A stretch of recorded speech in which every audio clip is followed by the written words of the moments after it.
The launch of your first collection can really make or break your business, so it is so important you prepare for it. You're so intentional about it. So let's talk about my strategies that you can leverage in this episode. You put so much effort into starting a fashion brand, from figuring out your product, from sourcing your materials, sourcing your manufacturers, building a community. Like, there's so much that goes into it. So when you finally launch, I want you to be able to launch it with a bang and give your brand the launch it deserves. A lot of times I see founders burnt out by the time they launch, and then they kind of half-ass it. It's not good, right? It doesn't do you justice. It doesn't do your brand justice. And so let's talk about what you should be doing and how you can prepare so that you can have the best launch possible. So my strategy in the Launch Your Brand course, which is my course that takes slow fashion founders from idea to successful launch and has everything you need. But anyways, in that course, I have an entire module on your launch strategy, and I'm just going to take a few pieces from it. But essentially, my number one golden rule is to pre-plan and prepare so that you can be as set up as possible, so that when it actually comes time to launch, you can just execute and fully enjoy it, because this is a huge feat to launch your brand, and you want to make sure that you can enjoy it and really soak it up. And so there's two phases when it comes to your launch. A lot of the time, people will just assume you launch your brand and that's it. But actually, to have a successful launch and meet your goals, you actually need to have a pre-launch phase. And I always get my clients to execute a pre-launch phase. And the whole strategy and the whole intention behind the pre-launch phase is to really ensure your audience is warmed up, they're primed, and they are ready to buy.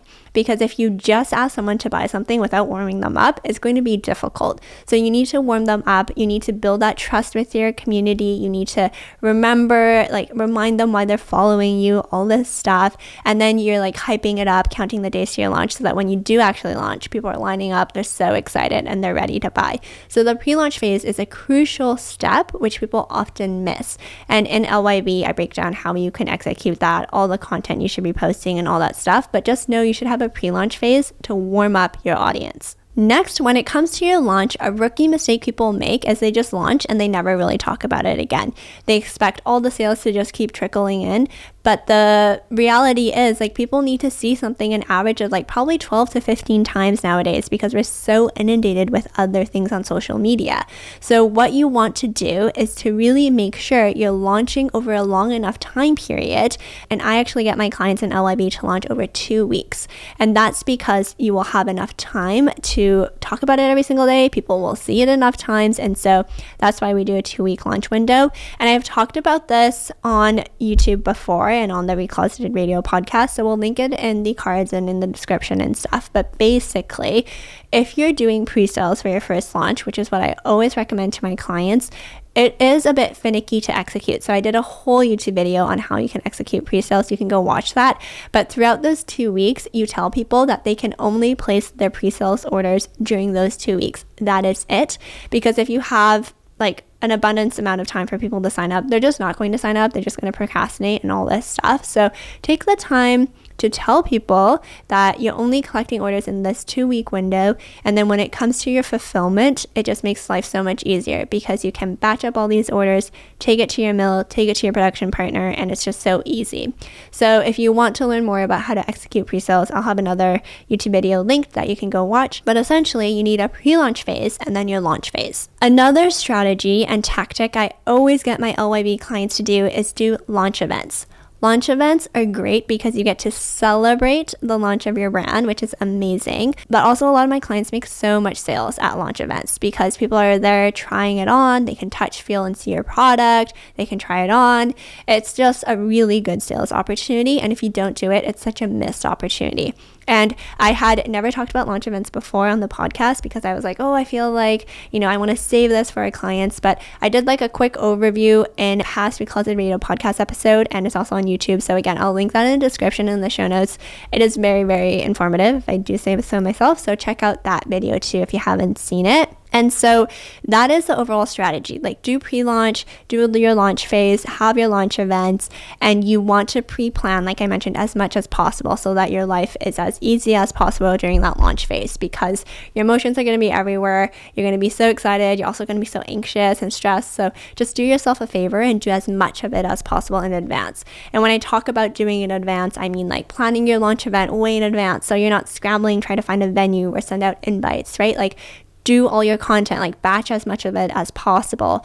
Just try to do as much work as you can. In LYB, I have a whole list of things and when people should do it. But in your case, just like do a laundry list, assign due dates to yourself, and just make sure you stay on top of it, because it's kind of like a project that you're doing and you don't want to procrastinate until the last minute. That is going to be a nightmare. So let's talk about launch sales. I've talked about this on the podcast before, but when it comes to anything sales related, I want you to be logical rather than emotional. So in LYB, I have a launch event sales tracker, and clients can just take that and steal it and use it. But essentially, if you have a launch goal, let's say it's 20K. In the past, a lot of my clients have been able to achieve this, and so that's the goal we use typically, but use whatever goal feels good for you. So let's say it's 20K. That's all fine and dandy, but how are you going to get there, right? You want to figure out from where you are right now to your launch and getting that 20K, like how are you going to get there? What are the steps? What are the strategies? What are the tactics? So in that spreadsheet, right off the bat, we break down of that goal, whatever it is, be it 20K, 50K, 10K, whatever it is. What does that equate to in units sold? So you figure out, let's say you have to sell 100 sweaters. Okay, great. So what percentage of that 100 sweaters are you getting from your launch event? And also what percentage are you getting from online sales?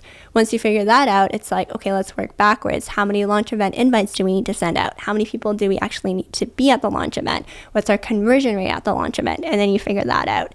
And then for online sales, it's like, okay, how much website traffic do we need? What does the conversion need to look like? And then you figure that out so that you have targets for literally everything.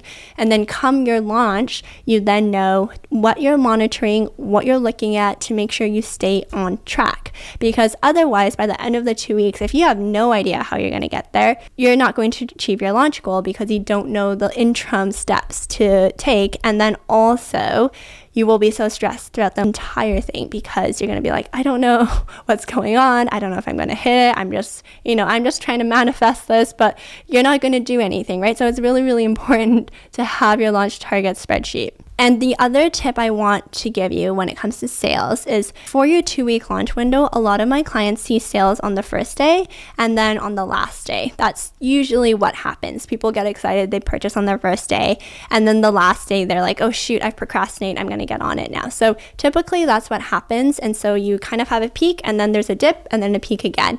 And so the mental game is that middle period where you're like, oh my gosh, no sales are coming in, or like sales are slowing down, and you have to stick it through.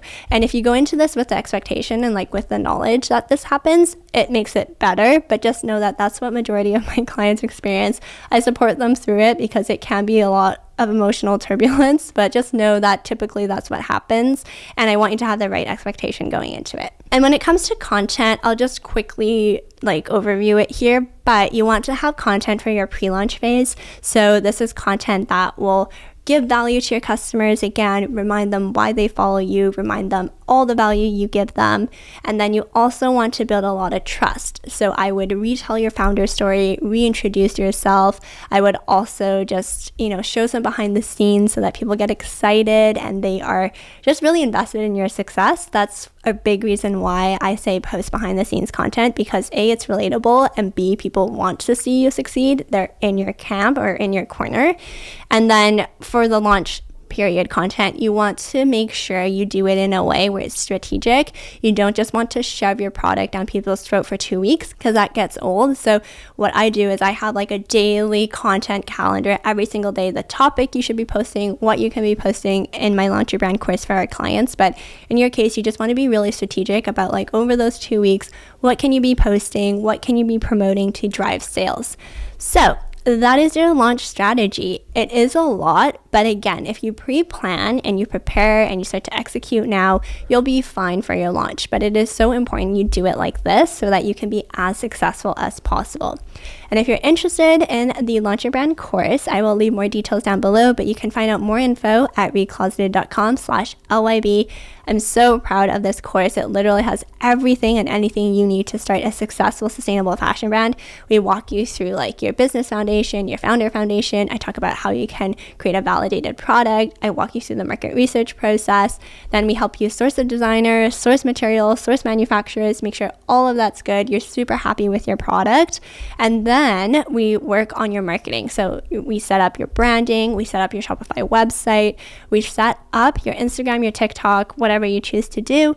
And also we set up your email marketing as well. And then we handhold you through your launch. So literally anything and everything you could ever want to start a successful, sustainable fashion brand. The Launch Your Brand course, you can check it out at recloseted.com/LYB. And it will also be linked in the show notes in the description for you. I hope that this was helpful for you. I am so excited to see more conscious and sustainable fashion brands out there. So I am cheering you on. And together, let's transform the harmful fashion industry.